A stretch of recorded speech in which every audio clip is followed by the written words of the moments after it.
Ever wondered where Brussels sprouts came from, cauliflowers came from? I'll tell you where they come from. They come from the Frigidaire.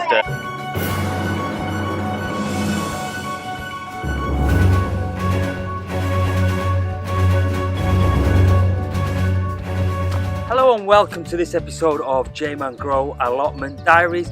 On this channel what I try to do is I try to offer hints, tips and a live update of exactly what I'm up to. So first of all, thank you very much for all of your comments giving me the help and advice of what to do with the spent grow bags from last year. I've taken a lot of advice. One of the things I'm going to do is I'm going to put it all over my raised beds apart from my potato bed. Somebody commented, apart from my potato bed, somebody commented and said if you use the spent grow bags, you can have some type of spawns. I forgot what it said. I'll put it on the screen just here, and that will transfer onto the potato beds. You don't want to do that. So what I'm going to do is I'm going to throw it all over this bed today and start working on this. After I've done that, I'm going to have a run of beans in here and I'm going to have peas in here. So what I'm going to do is, the frost hasn't gone just yet, so what I'm going to do today is rake it, make it nice and fine, and I'm going to start thinking about the stakes that I'm going to put in for my runner beans. Let's just go and get that done. Just really quick, one of the things that you'll know about me is I always wear gloves. I kind of don't like getting my hands dirty, even though I've got an allotment, and I especially don't like flies and spiders and snails. So if you see me jump, it's because I've seen one of them, but I've also forgot my gloves today. Anyway, what's the worst that can happen? An animal or an insect will bite me and my finger, then I'll probably have to get my finger amputated, and then what am I going to do? You know, part of my 9 to 5 job is my looks. Clearly I'm not that good at it. Anyway, let's get this done.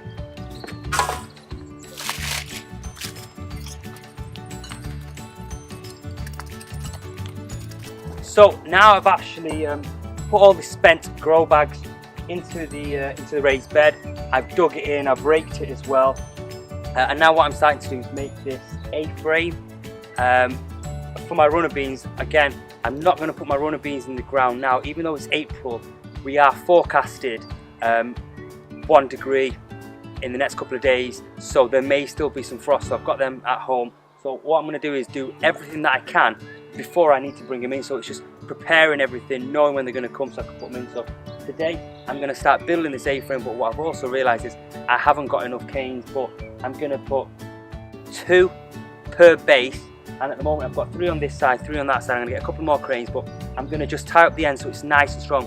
One of the mistakes that I made last year is when I made this frame here, I didn't make it strong enough, and it sort of leaned over, and then it started falling down. Then I had to prop it up. So this time I'm going to make it nice and secure with the green garden wire, so it will be really, really rigid and it will not move.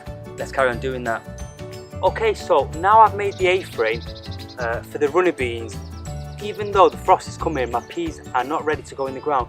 What I'm going to do is I'm going to make the area where I'm going to put my peas in. Okay, so first and foremost what I'm going to do is when I bring it in, and you've seen how I've sowed my peas, they're going to come in the gutter straight down here. So I'm going to make a little trench along here, and then the peas are going to go in here.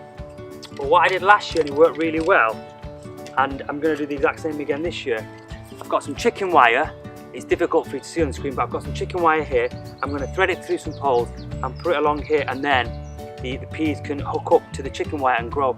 Last year I actually didn't know that you needed to do that. I thought peas just grew. But clearly I didn't know. You don't know what you don't know. So this year I'm doing all the prep. Fly was trying to eat my hand. So this year I'm doing all the prep first. So I'm going to stake in my chicken wire. I think it's what it's called. It's just sort of like some metal fabric, some metal wiring, and get that staked in. So as soon as the frost goes and the temperatures are going to stay at a good level, I'll be able to put my peas straight in. So I'm going to do that right now. As a bit of a tip, so I've got this mesh here and it goes along. What I'm going to do is I'm just going to thread, I don't know how clear it is, I'm going to thread one of my sticks through there, okay, through, I don't know how clear you can see. So it's got sort of like, I've got a thread and the stick is going to and fro, to and fro, to and fro, sort of to and fro and to and fro like this. So the material's there. That way it will hold it in place. Last year I didn't do this and it was difficult to hold the item in place, but I'm doing that this year. Do one in the middle here and then one at the end there. So now I've actually staked all of these. So now I've staked these and I'm going to just put them in the ground, nice and firm, right down to the bottom, right down to the bottom, right down to the bottom, he says. So I'm really happy with that now. I am going to plant my peas just behind there. They'll hook up to these and grow all the way up. I have left a very, very small gap just along there so I can weed along there. But as soon as I put the peas in, I'll grab onto this and then start climbing, and then I'll have loads of peas. Now, as you can see, I've staked one there, and one there. That one is actually going to move. And so you can see on the left hand side I've got my onions, my peas, and my runner beans are just going to go there. Again, I'm going to do a few more for the runner beans.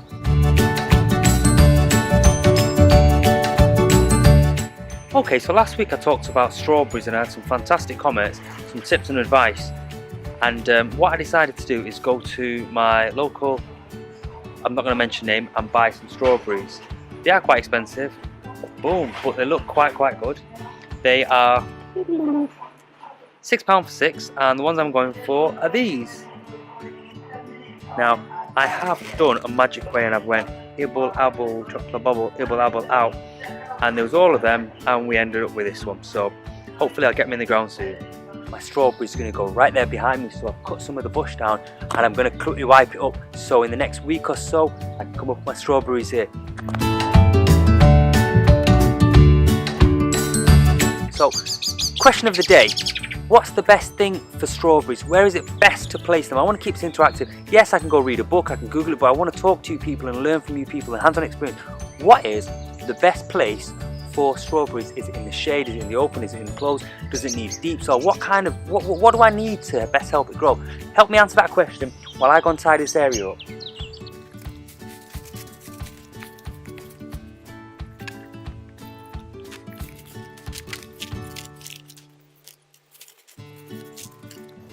This part of the plot has been, I called it a bit of a jungle, to be fair.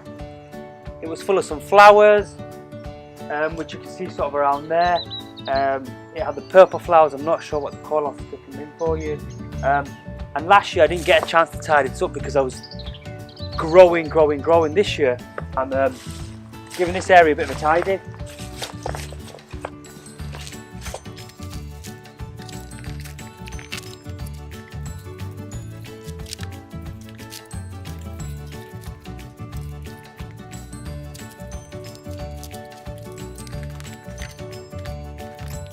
Quick final thoughts as I leave. I'm happy with what I've done, purely for the simple fact of, even though I'm a little bit behind and I've only got my onions in the ground, my peas are literally ready to go in. I've made the stakes.